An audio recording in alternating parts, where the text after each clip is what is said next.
Ei, meu povo, tudo bom? Hoje, nossa aula, além de vocês, que são meus convidados, né? Lógico, especiais, tem alguém também que vai assistir minhas aulas. Ó, seu Zé Teles, o maior visionário da nossa cidade em relação à educação, né? Ele vai assistir a aula aqui hoje comigo. Que ele quer ver quem é que está assistindo, ele vai ficar anotando o nome aqui de quem está dando trabalho, viu? Em casa. Pensa que é fácil? É não. Vamos dar continuidade ao nosso assunto sobre Roma, não é? Nós vamos agora para a última fase da política romana, que é o Império. Questão de prova, né? Na certa. Roma está dividida em três partes na política, né? Três fases a sua política: monarquia, república e império. Então agora nós vamos estudar, valei-me Jesus, já estou sem voz, em plena segunda, o Império Romano, né? O nome já diz. No período do Império Romano, quem governava era o imperador, né? Vamos estudar política e sociedade. Um dos maiores imperadores da história romana, que é Otaviano Augusto. Uma das práticas que a gente acha que só existiu no período romano, que existe até hoje, que é a política, né, a teoria do pão e circo, a pax romana, as dinastias e a economia, certo? Vamos aí. No sistema político de império, o poder político estava concentrado na figura do imperador. O Império Romano começou com Otaviano Augusto e terminou com Constantino XI. O Senado servia para apoiar o poder político do imperador. O Império sucedeu à República Romana. Com um novo sistema, Roma, que era uma cidade-estado, passou a ser governada pelo imperador. Entre os pontos fundamentais para o sucesso do Império estava o exército, que era profissional e atuava como uma legião. Sob o comando de astutos generais, Roma expandiu o poderio ao mar Mediterrâneo. Voltando uma coisinha, a gente viu que a história romana ela é contada através da mitologia e através da forma científica.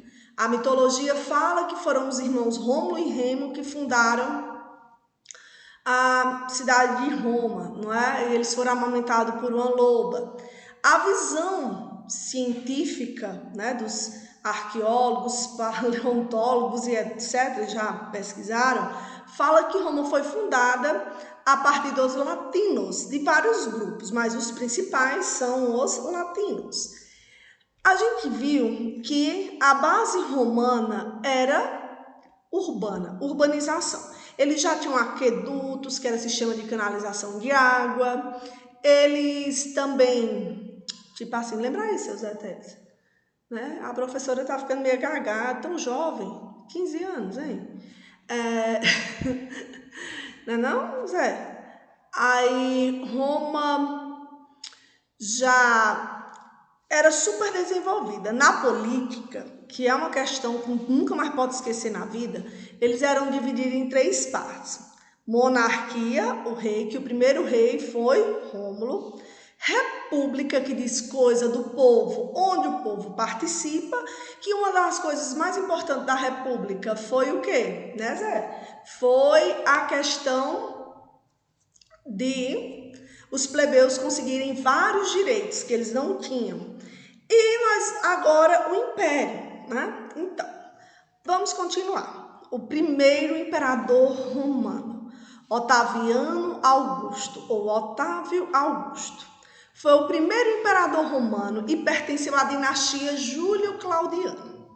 Nasceu na cidade de Roma em 23 de setembro do ano de 63 a.C. E era sobrinho-neto de Júlio César, que lhe ensinou os caminhos da política romana.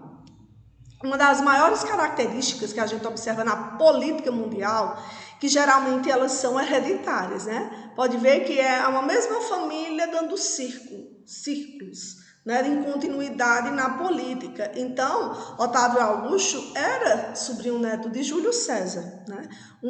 Júlio César, quem lembra do triunvirato, governo de 3 pessoas.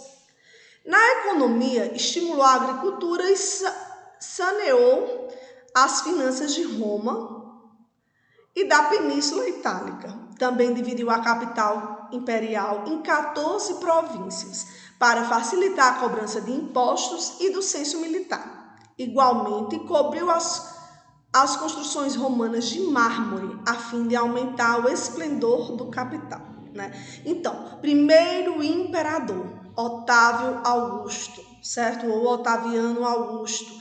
Ele fez muitas melhorias para Roma, né?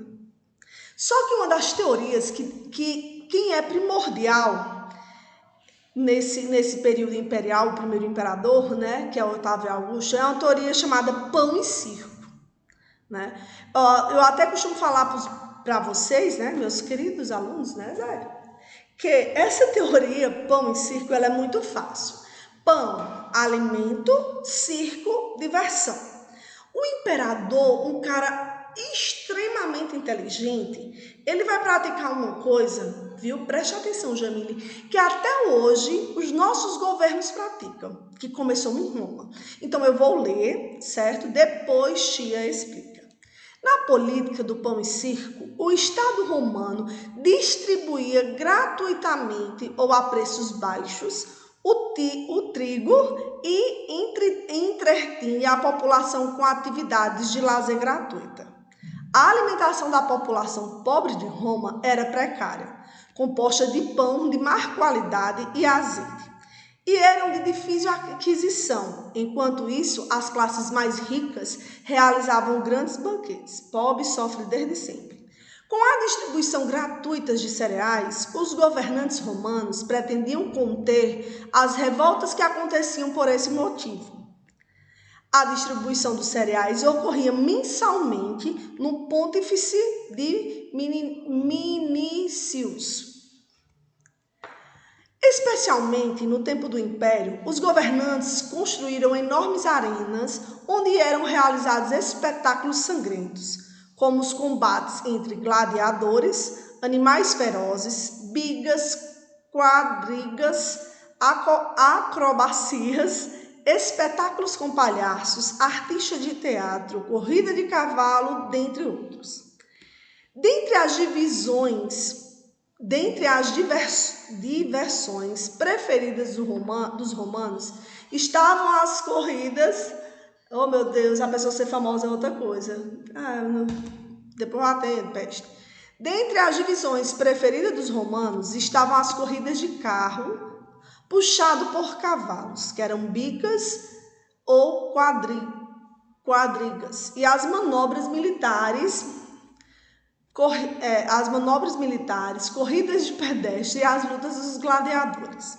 O Coliseu de Roma é um dos principais símbolos da política do pão e circo, já que a luta dos gladiadores geralmente ocorria nesse local e em outros anfiteatros. Olha como é interessante. E eu quero que nunca mais na vida de vocês esqueçam disso, que vocês são, eu digo muito, a história hoje, ela tem a função de criar um cidadão, né, que deve conhecer e deve lutar por todos os seus direitos. Nós temos deveres vários, mas também nós temos direitos, não é? Então a gente se acomoda muito na política e a gente deixa eles governarem da forma que quer, né? Para eles, não para o povo. Então, olha como é fácil. Eu peço para você explicar. Por favor, explica a teoria pão e circo. Pão, né? Alimento, circo, diversão. O imperador Otávio, né, que não é otário, né, de jeito nenhum, Otávio Augusto, ele dá à população comida e diversão, viu, seu Zé? Para que a população não se revoltasse contra ele.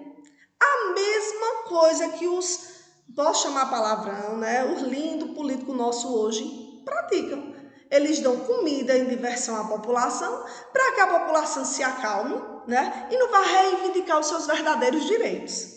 Por exemplo, né, em Roma, eles davam cereal, a diversão era a luta de gladiadores, que pobre é bicho que adora ver sangue, né? E eles iam assistir às lutas de gladiadores e adoravam, porque a gente sabe que na luta de gladiador só sai um vivo, né? São dois homens lutando e um tem que matar o outro.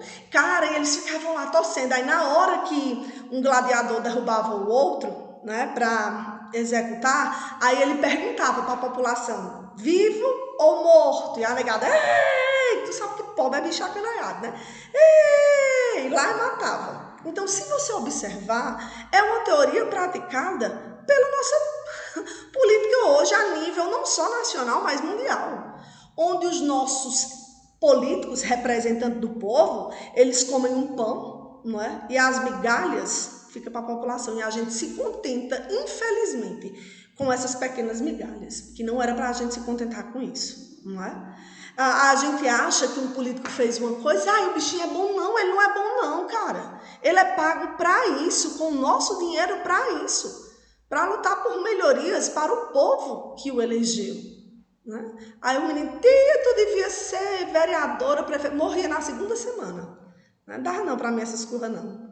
Porque tem que ter sangue nos olhos, eu não tenho não. Para política não tenho não. Nem gosto de político, odeio. Só fico observando como a história se repete, né? Uma coisa que acontecia em Roma, onde o imperador dava comida e diversão para que a população não se revoltasse contra ele, a mesma coisa acontece atualmente, onde os nossos governantes, né, os nossos políticos dão comida e diversão à população pobre para que ela fique calada e aceite aquilo ali.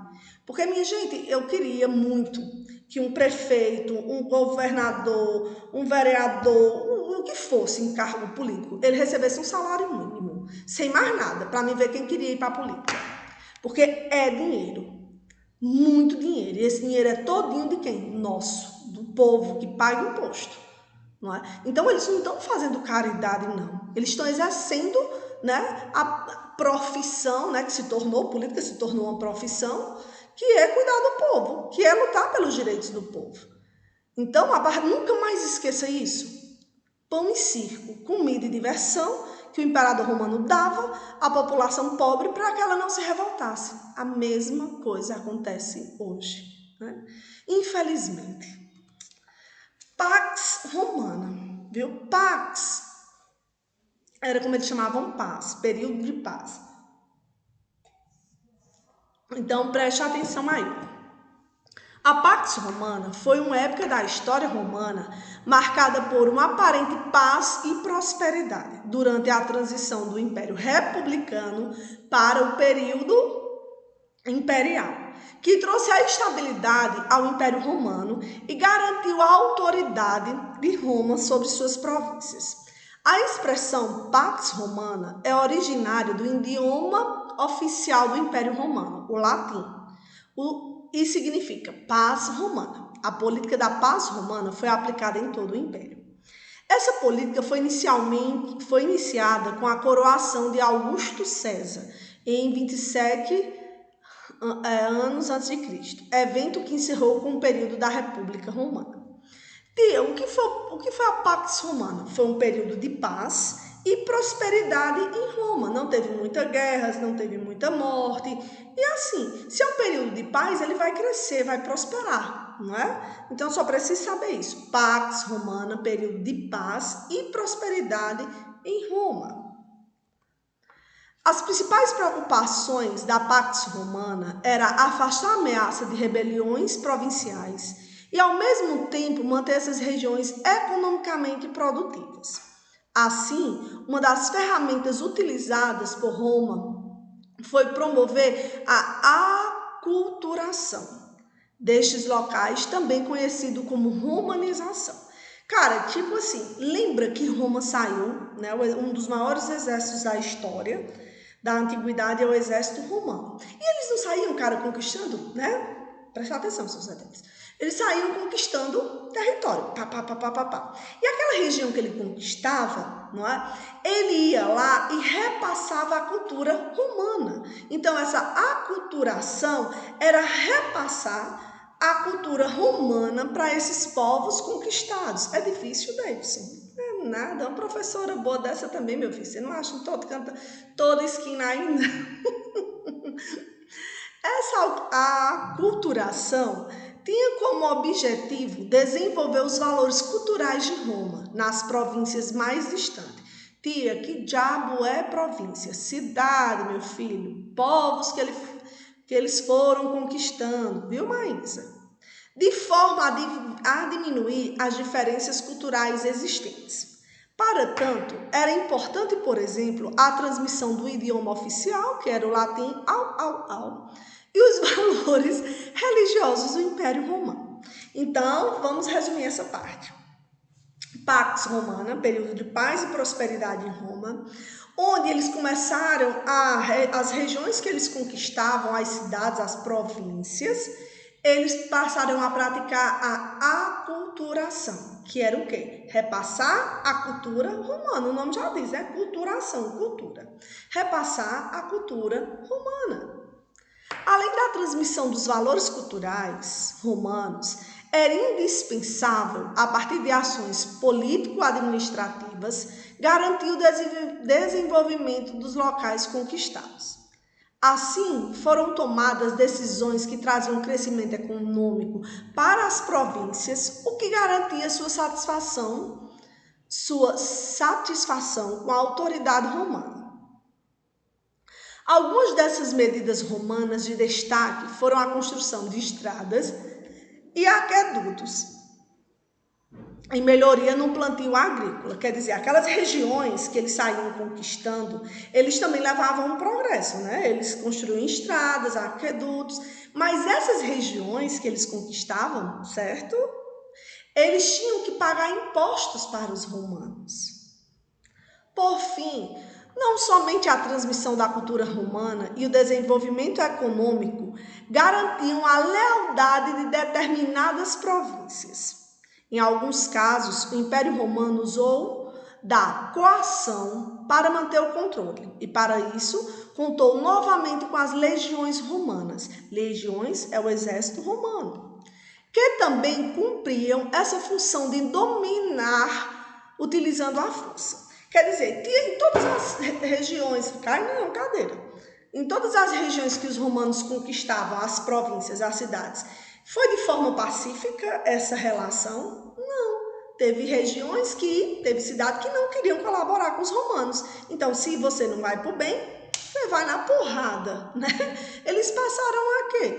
A usar o seu exército para cumprir, através da força, não é? As regras que aquele grupo, aquele povo, aquela província tinham que obedecer, né?